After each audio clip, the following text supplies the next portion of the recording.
و 2 و 3 و 4 ببینید همین جایی که آقای ربانی نشستن، ضخامت دیوار رو نگاه کنید. ببینید درگاه رو نگاه کنید. این درگاهه. ببینید درگاه مصنوعی شده. ببینید با آجر اونجایی که آقای غفرانی ایستادید، از دهانه رو نگاه کنید، دروازه رو ببینید با آجر این دروازه رو پر کردن. الان شما روی دروازه وایسادید. این در دوره سلجوقی و صفوی مورد استفاده قرار گرفته. درگاه‌های این حیات رو بستن، سقف آجری که آجراش فرو ریخته بود اومدن باهاش این درگاه‌ها رو بستن برای که می‌خوان اینجا یک کرسی درست کنن که روش خاک بسازن. من وقتی اینجا رو کاوش می‌کردم سنگ‌های حیاتی شده اینجا بود که نشون میداد بیمکاره رها شدن مردم به همون خاک قرار بود در واقع برای اشرف بسازن. مقابل اینجا درگاه دوم داریم. ببینید با خرده سنگ پر شده. نمیدونم می‌بینید یا نه. ما نتونستیم اینجا رو به کاوشش رو به اتمام برسونیم. نیاز بود که تمام این خرده سنگ‌ها رو شما فکر کنید بدون بالا بر ما با سطح چه میزان خاکی اینجا که شما وایسادید الان روش ایستادید 4 متر و نیم آوار برداری شد.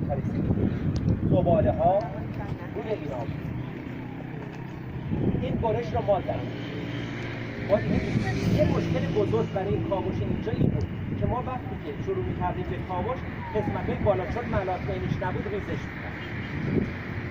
یعنی ما الان نیاز به پیکاپ داریم برای برداشتن اینا. ما اینجا دیگه نمیتونیم دست بزنیم چون اگر دست بزنیم تمام اون بالا ریزش میکنه روی هیئت کاوش. اینجا یک کاوش در واقع مستمر میخواد که شما اینجا رو پاسداری کنید. به جایی که آوردنتون رو آسان شما رو از این دالان‌ها و اتاق‌ها ببینید ما چه چیزی در اینجا داریم. یعنی تمام اینا باید برداشته بشه. این رو نمیتونیم برداشت. اینجا رو نگاه کنید. شبانه اومدن فکر کردن گنج میشه. اینجا رو ببینید. این سوراخی که اینجا کردن مالی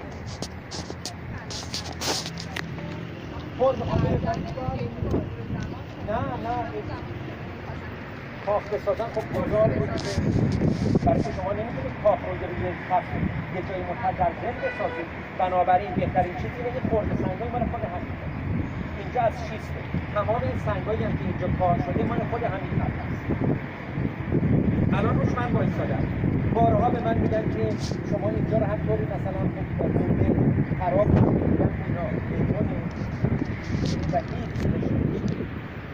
خیلی دلتون میسوزه یک کمک کنید مسئولین رو قول بدید که اینجا رو کار بکنیم و روش رو سقف بزنیم تبدیلش کنیم به یک سایت موزه مثل شیان دوچین باستانشناسا کار میکنن سوله هم هست مردم هم میان بازدید میکنن. خب اینجا 4 تا بروج داشت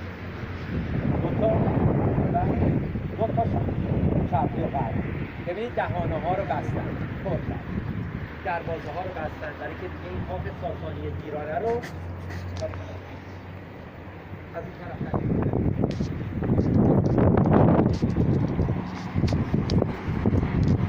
نگاه کنید پهنه رو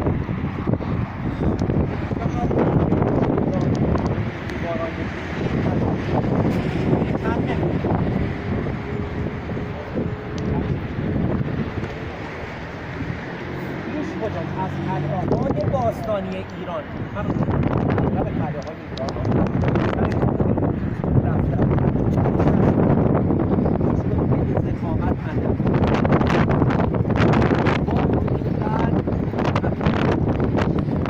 یه خیابونی که افتاد مردم اینجا برای من میگفتن شبانه تو سال 70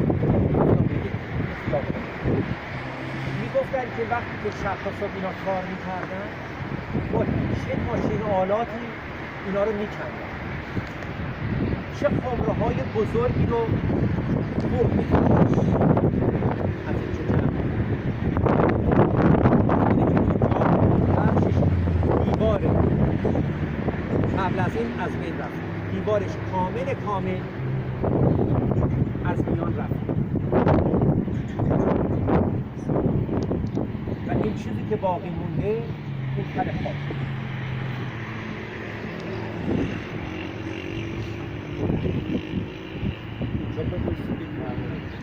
دوستان اینجا بیسید برای عکسی خب به اون نگاه کنید.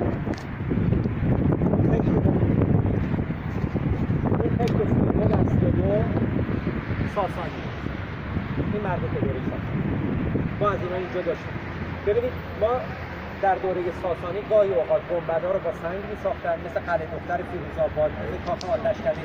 گاهی اوقات مثل سربستان دیوارا رو از سنگ می‌ساختن، گنبد رو آجری می‌ساختن. استنباط من ما اینقدر آجر سالم پیدا کردیم. من یک فرش آجری از گروه‌های مختلف اینجا درست کردم. بعد از رفتن من کامیون‌های شهرداری رو اینا رد شدن و همه رو کردن پودر. ببینید میبرم بهتون نشون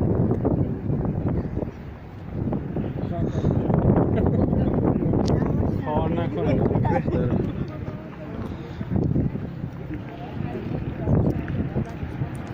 که یه دونه سنگ که مال سنگ ازاره بود برداشته بودن، به قول معروف حجاری کرده بودن، همینجا رهاش کرده بودن. ما اینو آوردیم گذاشتیم که اینو ببریم. حتی یه نفر اینجا سنگور بود اومد گفت اون موقع گفت من اینو 100,000 تومان میخرم. گفتم نه این مال تپه اشرف تاریخی ازش استفاده کنم. حالا بعد سنگ رو میبرم بهتون نشون میدم که دور و برش هم شکستن این مدتی که گذاشتیم. خب ببینید ما این خاکا رو باید برداریم. حالا شما فکر کنید ما چند تا کارگر چقدر پول می‌خریم. فصل هفتم ببینید این مال اون کارگاه. اینجا یک کارگاه ذوب خیلی. یعنی همین آهنه که اینجا به کار می‌بردن مربوط به صفویه‌ها در ساسانی. حالا اون موقعی که میخوان کاخ بسازن اینجا یک کارگاهی درست کردن. همین نشون میده که این کاخ اشرف به پایان نرسیده بود. یکی از دلایل مهمه که روی اینجا این کارگاه فلزگری رو کوره و اینا درست کردن. روی چی؟ روی دژ ساسان. اینقدر اومده بود پایین؟ چی؟ اینقدر اومدید پایین خوردیم. بله این اینا همه باید برداشته بشه. شما توی اینا نگاه کنید چقدر خورده آجر هست. ببینید؟ خوره. البته صفوی ها. اینا خورده آجرای ساسانی که اینا همین به قول معروف از بالا شسته شده ریخته پایین. اینا همه رو همه که اینجا خیلی خاک برداری.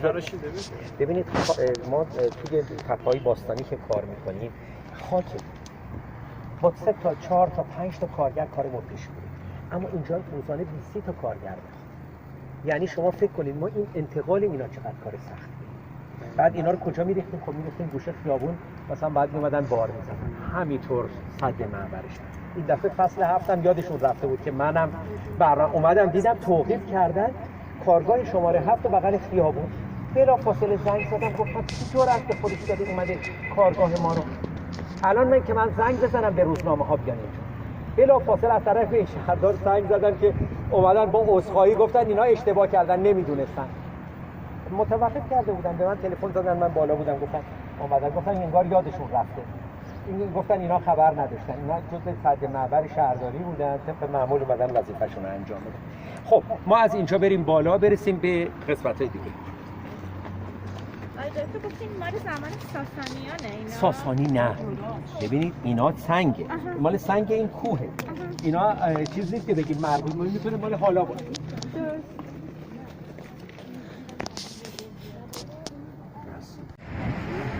چیزایی بود برداشتن که این اومد بیرون، اگر تمام دیواراش مثلا بناهای جمعی صفحی بازار ما مجبوریم این کارو بکنیم. بذارید که چطور بگید من اینو کدوم دیواره گفتن اینو توضیح دادم الان میگم دوباره نگاه کنید توی تقریبا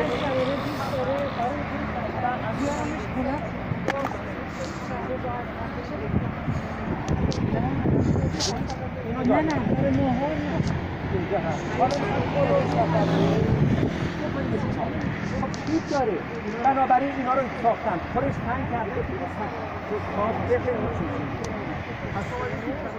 بله این تیکه رو باید هست اینا رو کلن بزن برداریم و دیواره این نیازی اینا چیزی ببینید اینا مناسب بودن اینا رو نگاه کنید یکیشون چقدر باریکه یکی چقدر تنگه این اومده برداشته حتی نگاه کنید مثلا شما وقتی که میخواید دیوار درست حسابی بسازید کندوکتور برای درست این هم درست شده تپه پشت چیزی رفته پایین نگاه کنید گوشیده این اینجا ارزشی نداره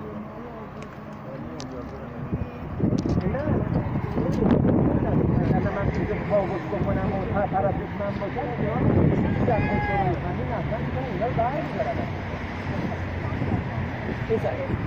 بعد میان رو سادگار می‌نویسن اینا بعدها اینا تفصیلی بعدی اینا همون مال حوزه است از آجر ببینید کار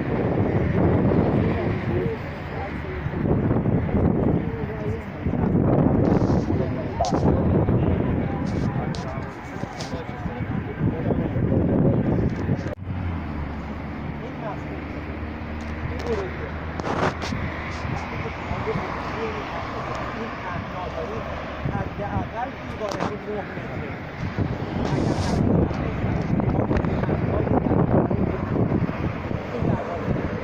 حالا بریم اینجا یه راه رو در طول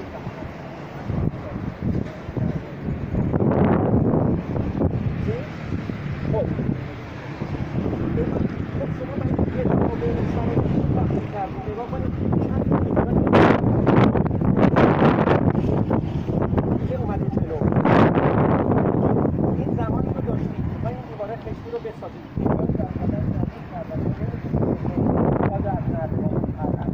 ما بعضی از مثلا این اتفاق اینجا رو که داشتیم هیچ ورودی نداشت ما توی خرید همانامون ورودی نداشت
گنبد بزنن رو دو تاج که در دوره ساسانی هنوز این اتفاق به این صورت نیفتاده بود روی فضای چهارگوش و مربع میزدن اینجاست که من تردید دارم اگر نه اینا جرزیه که برای گنبد ایجاد شده هم برای محافظت برای که لگد انداز نداشته باشه شما نمیدونم کدومتون بیشاپور رو دیدید ضخامت اینا 7 متر در بیشاپور اون در واقع تالار اصلی که این مثل اونه و تمام ویژگی‌های اونم داره ولی تنها تفاوتش اینه با تعداد زیادی که ما آجر یعنی تو هر متر مربعی شاید من میتونم به جرئت بگم 80%ش آجره این آجرها مال سقف‌هاست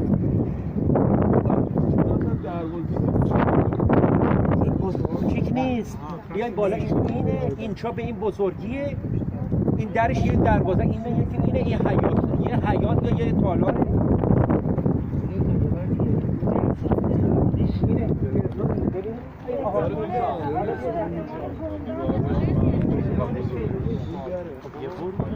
یه در کوچیکه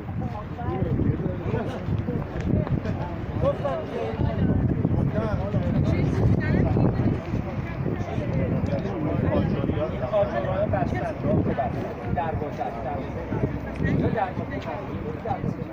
ببینید بهتون گفتن اینا این که الان روش بایستاده این مال چیه؟ نه چی هست؟ کاربرد چرا این که بایستادید اون چیه؟ نه اینی که شما روش بایستادید دروازه اینه اونی که شما بایستادید چیه؟ جرزه اووردن بالا که گفتم لوله آب نشونتون دادن این حوزه این یه حوض مرمری بقایای مرمرای قسمتش هم بود تمام خون کردن آب از اینجا می اومد این مال اون کاخ شاه سلطان حسینه الان شما روش وایسادی روی 2 تا مسیر خروجی و ورودی آب داره آب می اومد این کف اون کاخ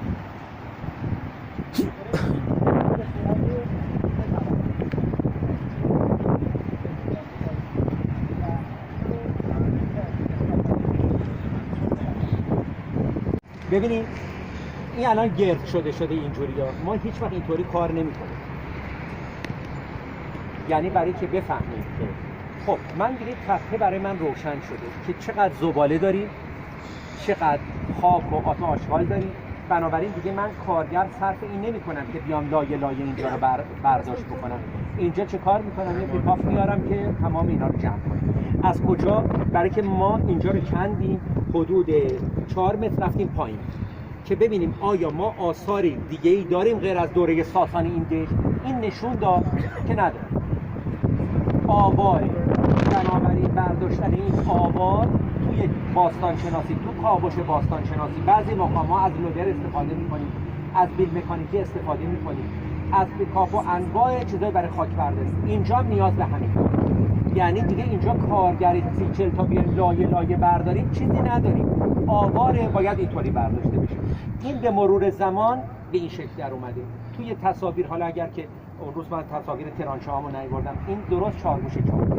این مشکل بزرگی که ما با اینجا داشتیم با تپه اشرف اینه که چون آواره وقتی که میریم پایین هی ریزش میکنه، در حالی که جاهایی که تپه‌های باستانیه که فشار توی خاک زیاده، ما وقتی برش میزنیم مثل اینه که کیکو میبریم. این قدیم در واقع دیوارها سالم میمونن، ریزش نمیکنن چون خاک به مرور زمان پرس شده، اما اینجا خاک با خورده سنگ.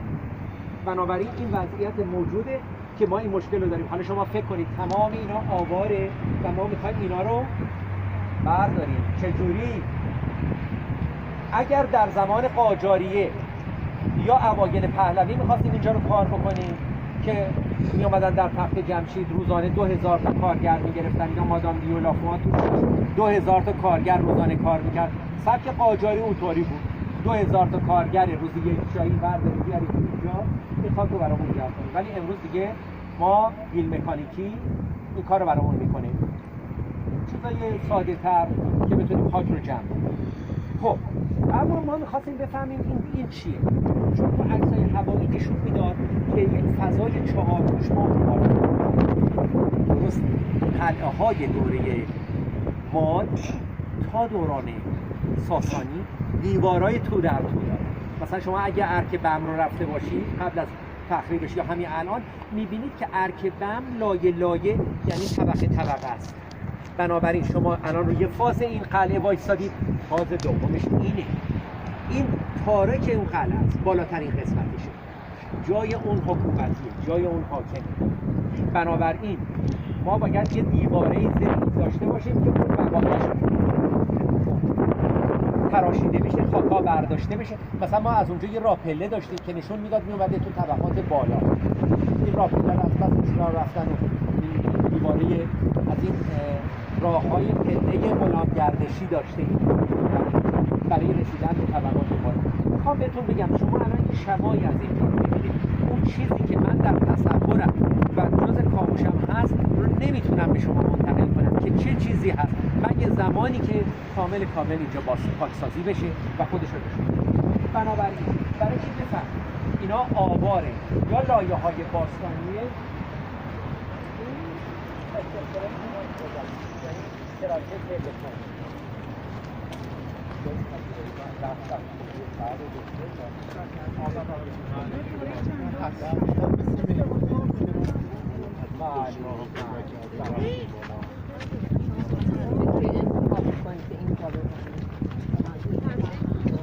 نه دیگه من میخوام بفهمم اینجا چه خبره. نه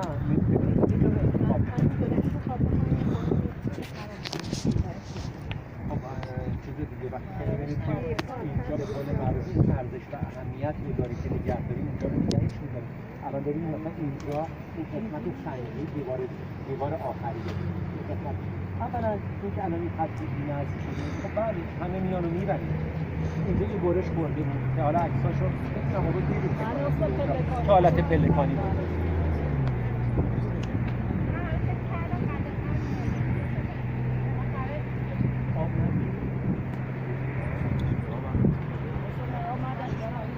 خیلی ممنون.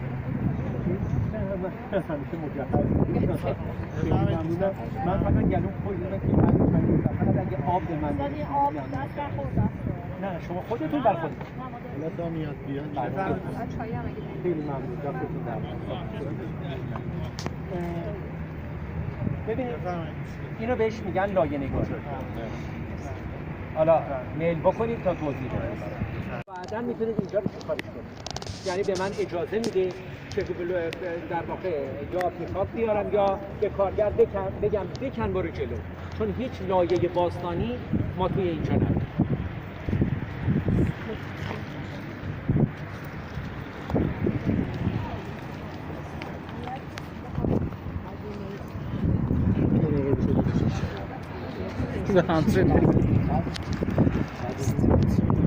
اگر هزینه یک کاوش بدون شخص بخواد بده، من میتونم بزنی کنم با راست فرهنگی مجوز کاوش فصل 8 9 10 هم بگیرم.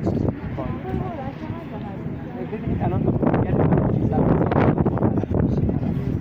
یعنی فکر بکنید مثلا روزانه حداقل 10 تا کارگر ماشین آلا الان ما از فصل 2 سال پیش یک سال دیگه 98 ماه 98 کارگر روز اول 180 تومن اومد تا روز آخر رسید به 300 تومن به خاطر سختی. ببینید ما اون کاوش که انجام این واقعا با مایه گذاشتن هیئت من اگر نه اون چیزی که 80 میلیون اول در 20 میلیون بعد از نهایتاً شد 100 میلیون که خب میدونید مالیات و نمیدونم اینا هم هست و یعنی در واقع ما تونستیم فقط یه فضای کوچیکی رو کار اینجا هزینه یعنی اینجا اگر اسپانسرش بیاد تمام امکانات رو در اختیار ما بذاره نه اطلاع رسانی بریم ما الان اگر بخوایم و بگیم که مردم همیاری بکنن من نمیدونم تو چارچوب قانون چطوری این تعریف میشه. ما مثل کشورهای دیگه نیستیم. در کشورهای دیگه حتی مثلا کشوری مثل ایتالیا مردم میاد کمک میکنن تو مرمت کمک میکنن تو سرمایه گذاری های اینطوری کمک میکنن ولی اینجا بودجه میگم 50 میلیون فرستادن بودجه این مثلا یک بدون کار دست شد. والا من بارها گفتم ولی بعداً میخواین بعداً انگ بزنن بگن پول و بالا کسی نشتتون رو بگیرم چرا؟ بله خودم که فیلم گرفتم خیلی فرقی نمیکنه صدا ترجمه دستتون درد نکنه سر شما درد نکنه خواهش میکنم دقیقا همون تکراری هم یه خورده داره صحبت هر دو سری تو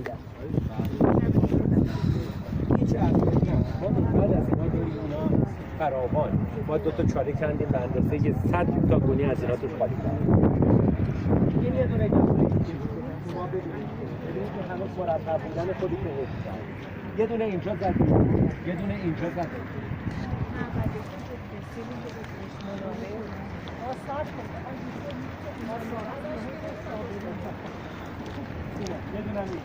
ببینید حفاری قاطع من اینجا رو یه دونه میله زده بودم اینجا و زنجیر آمدن گفتن اینو بزن نکندم خودشون شبانه اومدن اینو بریدن که نه یان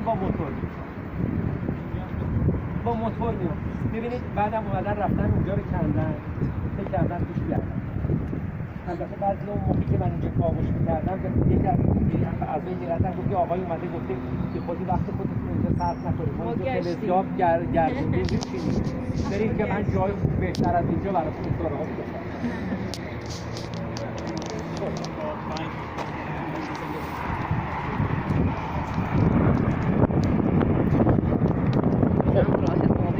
راه آب قدیمی تر از اونه اینا سلجوقیه ببینید این دیوار غربی شرقیه این دیوار شرقیه این انتهای دیوار شرقی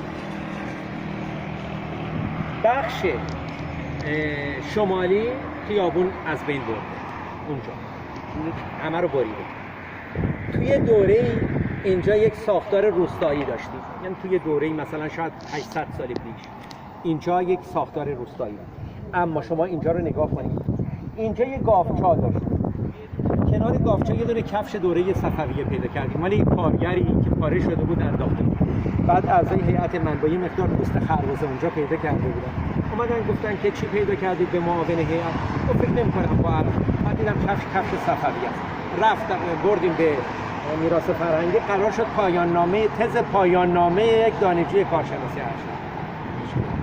جنسش چرم. ما روی اینجا قالب‌گیری کردیم، نشون میداد که روی اینجا بعداً در دوره سلجوقی که آثاری داریم که در دوره سلجوقی قلعه مورد استفاده قرار گرفته. رد پای کفشاشون روی گچ تازه باقی مونده بود. قالب‌گیری کردم اینا رو. قالب‌گیری کردم در واقع کفشایی با چرم ساغریه که نوک‌تیز بود. دوره سلجوقی رایج بود که نمونهش توی در واقع قلعه شاه دژم پیدا شده. از اون نمونه کفش به صورت سالمش اینجا بود. کدام قسمت خیابون رو شما زیرشو کار کردین؟ هنوز نرسیدیم. چقدر عجله دارید؟ فصل 4یم. این سال 89. ببینید این مال سال 89 تا 91 اینا که دارم براتون توضیح میدم. گفتین صفویه چون اگه دهنتون روبرو ما باشه همه بله. حالا این دفعه دیگه باید طوری صفوی بود اینجا؟ کجا؟ نه سلجوقی. اینا سلجوقیه. این ببینید این سیستم میومد میرفت به یه گاوچا. اینجا یه گاوچا. شیبم داره؟ شیب داره. اینه ببینید شیب بندی کردن این گاوچایی که ما اینجا پیدا کردیم. این همین دیوار خشتی که این مربوط به دوره شاه سلطان حسینه. برای اون برنامه مثل همونه که بیرون دیدیم. اینا صفویه. ولی این قسمت سلجوقی. اینجا ساسانی، سلجوقی، صفویه. گاوچا مربوط به دوره سلجوقی.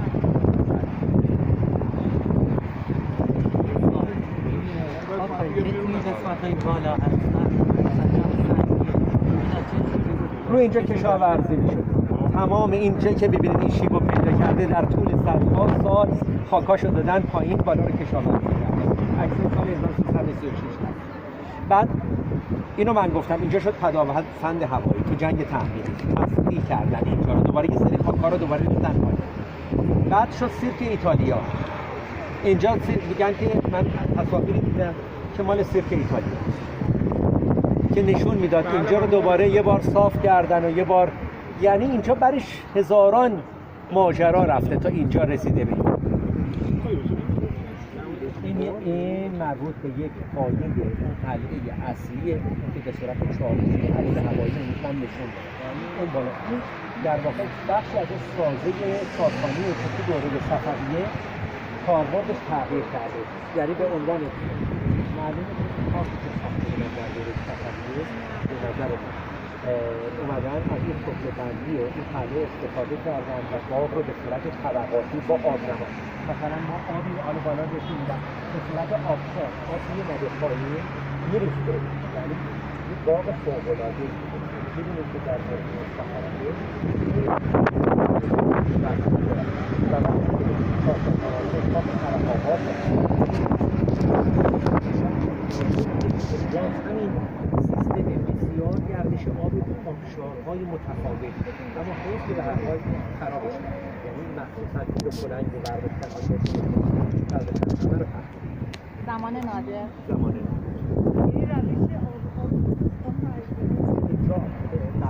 آب رو از به مرتبه بالا می‌آوردن، آب تمام اینا رو در واقع گردش می‌کرد و حالا حوض‌های متفاوت داریم.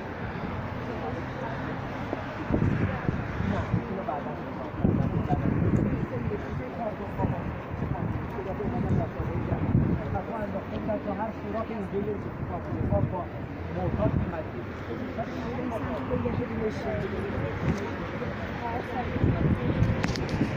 یکی بالاست. ببینید تو دوره اونم باز دهانه این ساختمان قدیمی رو نگاه کنید، با آجر پر کردن برای که اون حوض رو مربوط به کارش حالا اشراف رو کی خاموش کرد؟ سال 61 از دانشگاه ما در دوره کارشناسیمون 20 واحد کاوش داریم. سال 60 بعد از انقلاب رو ببرن کاوش. میان چی کار میکنن؟ از وقت بعد یه گروهی از تهران بلند میشن میان بی هدف بعد دارن این قسمت رو حتی میکنن، نه گزارشی ازش هست نه هیچ، یه خرابکاری اینجا انجام میدن میرن. بنابراین اولین سنگ بنای کاوش در تپه اشرف بنده انجام دادم که به صورت رسمی 7 جلد گزارش تحویل میراث فرهنگی دادم. 7 جلد گزارش از این 7 فصل کاوشی که من در تپه اشرف و هر سالم سخنرانیش در تهران برگزار شد. یعنی همون قانونی که برای هر باستان شناسی هست که گزارش کاوشش رو برای که فصل دوم دوباره مجوز بگیره فصول بعد باید حتما تحویل داده باشه، در واقع در سخنرانی سال بعد شرکت کرده باشه. یعنی الان من اگر مجوز بخوام بگیرم این سوابق رو نگاه میکنن که مجوز رو دوباره به من دیدن. همون این راه هوا بوده، هم تو کندن و دوباره بر فصل تاریخ رو آوردن دیدن اینجا دوباره هست. فقط میخوام بهتون نشون بدم که ببینید این تماشا ها ببینید مسیر عبورشون رو ببینید.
اینجا به درد کاخ نمیخوره که بیاد لذت ببرید از اینجا. بادهای غربی بوزن از اون ور، خنک، عالی، زیبا، چشم کار میکنه. اصفهان باغشهر تمام این جایی که این خونه ها رو الان ببینید، مزارع سبز، اون کوه انرژی اتمی اونجا پشت سر، اون کوه های گبر بالاش استحکامات. حالا اینجا معنا پیدا میکنه که این قلعه باید راه رو ببنده دیگه. این مال کجاست؟ مال این بخشه. این قلعه همیشه قلعه های ساسانی در کنار پل هست. این نمونهش. قلعه بالا، پل پایین.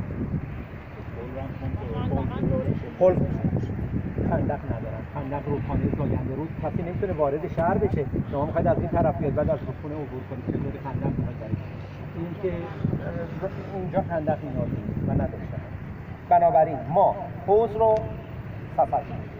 این حوض مربوط به دوره سفر. خب حالا میخوان مسئله بیارن بالا. چطوری مسئله بیارن بالا؟ دو تا رمز داریم اینجا. یه ببینید.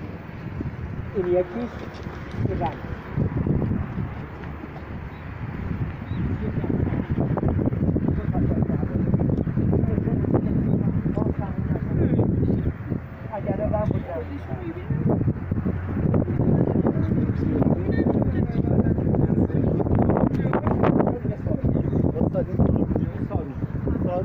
سیمانه سیمان قد شیخ های حوله ایتالیا یا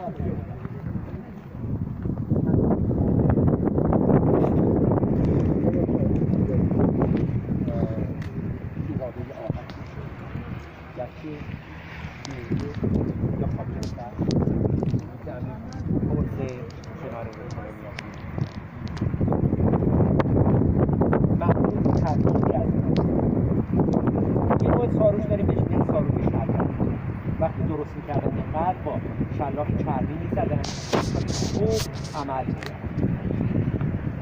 یه نوع دیگه هست از سفیده تخم مرغ استفاده میکنن. نه اینکه فکر کنید مثلا شونه های تخم مرغ میرسه، نه، یه دونه سفیده توی لیتر آب. رومی ها ساروج دارن. ساروج اینا از چیه؟ از خون خوک.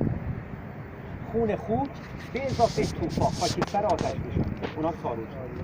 ساروج ایرانی ترکیب شیرابه آهک، خاک رس، گچ، ترکیبی لویی یا خاکستر، در صورت امکان به ندرت سفیده تخم مرغ استفاده برای حالت چسبندگی، بعضی اوقات از شیره انگور، بعضی موی بز مال زمانی بود که تو تنور و اینا ازش استفاده می‌کردن، بعد می‌سوزوندن که هنوزم بعضی جاها تنور سنتی این کارو می‌کنن. به ندرت از موی بز. این نوع ساروجیه که ترکیبش همون لویی، خاکستر یا شیرابه آهک، خاک رس و اینا ترکیبی هست که آب نفوذ نکنه. توی حمام ساروج فقط توی حمام، تو خزینه و اینجا استفاده میشد. بقیه جاها که میگن با سنگ و ساروج ساختن، اینا همه جا سنگ و گچ. پل هم همینطور. خیلی جالبه. پلا بیشتر گچ. پلای معروف لرستان تمام آنالیز شد، نشون داد که میگن سنگ و ساروج هیچ کدوم سنگ و ساروج سنگ و گچه. همین گچی که فکر میکنن یه پستی من توی پیجم اخیراً گذاشتم راجع به این که اینا گچ استفاده میکردن، اما گچ مرغوب نه. این پست رو من نذاشتم، این گروه معماری گذاشتن. استاد یه موضوع این میگین که ناخالصیاشو میگیره، ناخالصیاشو چجوری میگیره؟ یه چیزی که دیدم سنگ گچ پر از آتش‌خالی، اینا قشنگ اینا رو حالا میکنن میرزن تو کوره میکنن.